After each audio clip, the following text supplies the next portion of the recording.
किसी चीज़ को न्यूमेरिक्स में लिख दो तो इंटरचेंजेबल है, 1 को 2 कर दो, 2 को 3 कर दो, 3 को 10 कर दो, तो वो इंटरचेंजेबल है। नंबर्स चेंज हो सकते हैं, अल्फाज चेंज नहीं होते। अगर आप नंबरों में बात करना शुरू कर दो तो फिर इल्म वाले समझ जाएंगे।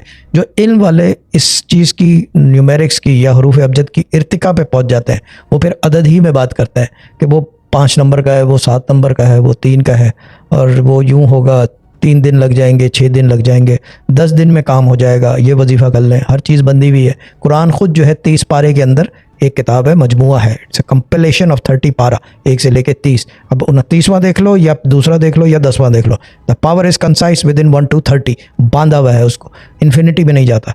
मगर ऑन दी अदर हैंड उसके अंदर सूरतें, आयतें, इसम, या ये कि मैं जो बात करता हूँ कि एक नुक्ता भी उसका वो एक इन्फिनिट की तरफ ले जा सकता है आपको रूहानियत में।